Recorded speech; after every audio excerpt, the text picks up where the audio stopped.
الحمد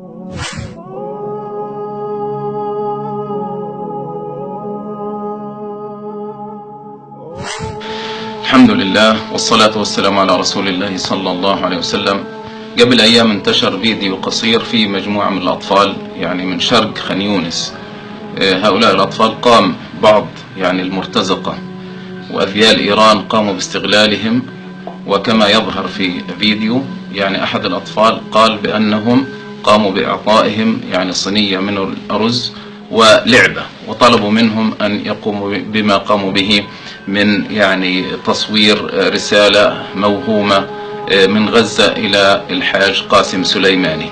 وهؤلاء الأطفال يا إخواننا خدعوا وغرر بهم، وهم لا يعلمون من هو قاسم سليماني ولا يعلمون شيئا عن إيران.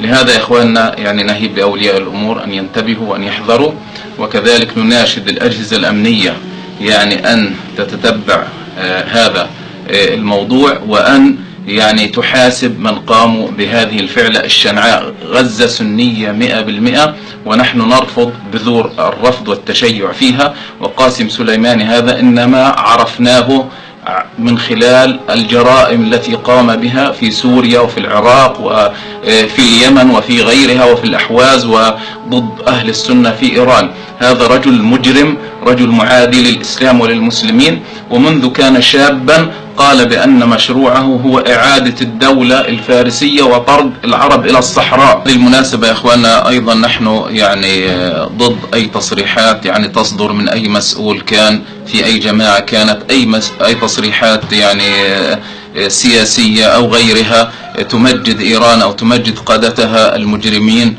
فهذه التصريحات مرفوضة بالكلية، وهذه التصريحات تخدم إيران وتخدم مشروعها وتغسل الدم السوري والعراقي واليمني والأحوازي. نحن لا نريد أن نكون صابون يغسل إيران ونجسها. هذا الطفل يا إخواننا، هذا الفيديو الذي تكلم فيه وهو الذي يلبس الطاقية.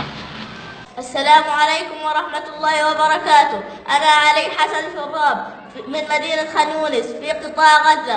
أنا من أطفال أهل السنة والجماعة، وقد رأيتموني في فيديو يؤيد الشيعي قاسم سليماني، وأنا لا أعلم من هو قاسم سليماني، وقد أعطوني لفة من الرز مقابل ما تحدثته، وأنا بريء من الشيعة ومن عاونهم. والسلام عليكم ورحمة الله وبركاته.